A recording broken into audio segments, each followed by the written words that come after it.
विधायक जी, मीरापुर उपचुनाव है, 20 तारीख में चुनाव होना है। जी। क्या कहेंगे, किस तरह की जीत मानते हैं? मिथिलेश पाल प्रत्याशी है, सब भाजपा और जो है लोकदल की, क्या कहेंगे? मिथिलेश पाल को 36 बिरादरी का समर्थन मिल रहा है। उनकी जीत निश्चित है। अच्छी प्रत्याशी हैं, भली प्रत्याशी हैं, ईमानदार प्रत्याशी। अगर तुलना करें दूसरी पार्टियों से तो हमारी पार्टी बढ़िया है और हमारी प्रत्याशी भी बढ़िया है। कल मुख्यमंत्री, जो पूर्व मुख्यमंत्री हैं अखिलेश यादव जी। वो भी एक चुनावी सभा में आ रहे हैं, क्या उससे प्रभाव पड़ने वाला है? कोई प्रभाव नहीं पड़ने का, और ज़्यादा वोट हमारी बढ़ जाएंगी। अखिलेश यादव के आने से हमारी 10,000 वोट और बढ़ जाएंगी। अगर 25,000 से वोट हम जीत रहे हैं वोटों से, तो हम 35,000 वोटों जीतेंगे। समाजवादी ने एक पोस्टर भी जारी किया है कि जुड़ेंगे तो जीतेंगे, क्या कहेंगे उस पोस्टर के बारे में? एक पोस्टर और जारी करना चाहिए था 2013 के दंगों का, जो उन्होंने दंगा भड़काया था। आजम खान एक तरह से दूसरा सीएम था, तो डीएम हमारे सुरेंद्र सिंह थे, एसएसपी मंजिल सैनी थी, उनका तबादला कर दिया था। उन्होंने कंट्रोल कर लिया था पूरा दंगा, लेकिन रातों रात तबादला कर दिया। आजम खान की चलती थी उस समय, दंगा भड़काया गया, लोग मुसलमान भी बहुत मरे, हिंदू बहुत मरे। अच्छा, ओबीसी जी भी आएंगे तो क्या मुस्लिम को कितना? अब देखो ओवैसी को कितना पसंद करते हैं मुसलमान, तो मुसलमान ही बता सकें। हम तो भारतीय जनता पार्टी को पसंद करते हैं। लोकदल के साथ हमारा गठबंधन है और हम मिथिलेश पाल के साथ हैं। नल चलेगा, हैंडपंप चलेगा। तो क्या ओबीसी के आने से जो गठबंधन है लोकदल का और भारतीय जनता पार्टी का, उससे कोई प्रभाव पड़ेगा, कोई फायदा होगा? नहीं, क्या हमारा क्या प्रभाव, हमारा हम तो जीत रहे। प्रभाव तो उनकी पार्टी को पड़ सकता है, ओबीसी की पार्टी को, क्योंकि भाई मुसलमान उनके दीवाने हैं। वे उल्टा सीधा बोलते हैं हिंदुओं के खिलाफ, देश के खिलाफ, हिंदुस्तान के खिलाफ। तो वो मुसलमानों को अच्छी बात लगती है, तो वोट बढ़ेंगी। शाहपुर में उनका चेयरमैन बन गया था ओबीसी की पार्टी का, मेरठ में उन्हें अच्छी वोट मिली थी, तो उनका वोट बैंक तो बढ़ ही रहा है।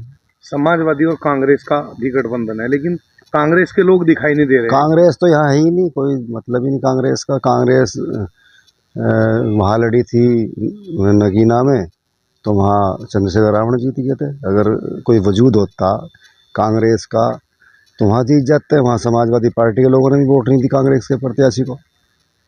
विधायक जी, आपने कभी जो है एक कार्यक्रम में, चुनाव के कार्यक्रम में कहा था कि बटन इतना दबाओ कि पाकिस्तान तक जो है आवाज जानी चाहिए, क्या? नहीं, जहाँ जहाँ देश के दुश्मन है वहाँ तक आवाज़ जानी चाहिए। जहाँ भारत के दुश्मन है, जैसे वो आतंकवादी यहाँ भेजता है, तो एक संदेश जाना चाहिए कि हिंदुस्तान के लोग एकजुट हैं। वहाँ का हिंदू मुसलमान नरेंद्र मोदी के साथ है, योगी जी के साथ है। ये संदेश देने की आवश्यकता है।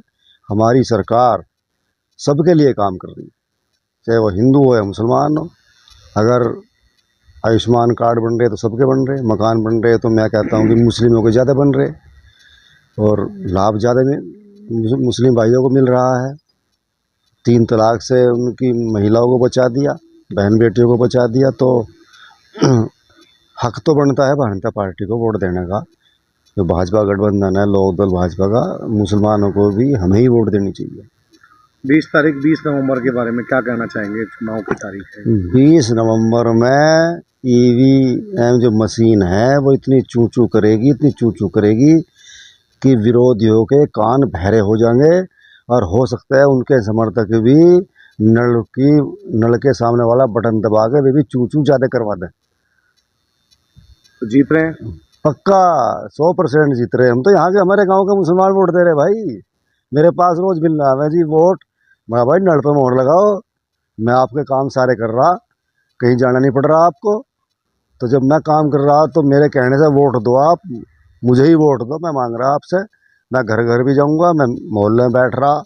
मैं पहली बात तो प्रचार में लग रहा, अभी तो मेरे भाषण ही ख़त्म नहीं हुए। कभी किसी गाँव में, कभी किसी गाँव में जसवंत सैनी जी आए, उनके साथ रहा। और कोई भी मंत्री आ रहे तो उनकी सेवा भी करनी। हमारे गांव के लोग कर रहे हैं, हमारे कार्यकर्ता लग रहे। और भाई मैं अभी क्षेत्र में जा रहा, 2 दिन पूरे मुझे गांव में लगाने, पर्ची बांटूंगा, घर घर जाके आग्रह करूंगा, हिंदुओं से भी मुसलमानों से भी। वे तो खुद ही कह रहे, आप जाके चले जाओ कवाल में, वे खुद ही कहेंगे भाई विक्रम सिंह जहाँ कहेगा हम तो वहाँ वोट देंगे। कादिर राणा ने भी पूरे जोर लगा रखे हैं चुनाव में, और पूर्व में जो है सांसद भी रहे हैं। देखो जोर तो सब लगा, चुनाव लड़ता है कादिर राणा, लेकिन उनकी छवि खराब है कादिर राणा की। मिथिलेश पाल के सामने जो कादिर राणा है, भाई कादिर राणा का चेहरा चुनाव लड़ रहा, भले उनके लड़के की बहू लड़ रही हो, वो बेचारी राजनीतिक नेता तो है नहीं, और हम भाई इज्जत करते हैं महिलाओं की, लेकिन चुनाव तो कादिर राणा के नाम पर लड़ा जा रहा। कादिर राणा अंगूठा टेक, और भाई फैक्ट्री में उसने पता नहीं कितने मरवा दिए जला जला के। एक सैनी मरवा था जेई, उसकी फैक्ट्री में छापा पड़ा था, जेई ने जो मीटर चेक किया, अगले दिन उसकी लाश मिली थी पेड़ पर टंगी हुई, आम के पेड़ पर मेरठ में। तो ये है, एक वो मरवाया था यहाँ तेवड़े का महराज के भाई को मरवाया, एक ककरोली के कुरैशी को मरवाया। तो मुसलमान ही वोट नहीं दे रहे, मुसलमान मिथिलेश पाल को दे रहे, और हिंदू मुस्लिम वाला मामला ख़त्म हो गया भैया। जो भड़काड़ है अखिलेश यादव की सरकार या मुलायम सिंह की सरकार, सपा की सरकार भड़काती दंगे, हिंदू मुसलमानों को भड़काती थी, दंगे होते थे। हमें भाईचारे से रहना दो। मेरा तो निवेदन माननीय अखिलेश यादव से ये है, यहाँ मुजफ्फरनगर में बड़े मुश्किल शांति हुई योगी जी के आने से, अब यहाँ शांति रहना दो, मत भड़काओ, मत आओ, और आओगे तो भैया सही भाषा बोलियो। कभी आप भड़का के चले जाओ, फिर दंगे हो जाए, फिर योगी जी को लठ बजवाना पड़े, घुटने तोड़ने पड़े दंगाइयों पे, उनसे फिर सारी वसूली करनी पड़े। तो 2013 में भी सरकार जो है समाजवादी की थी, अखिलेश की। समाजवादी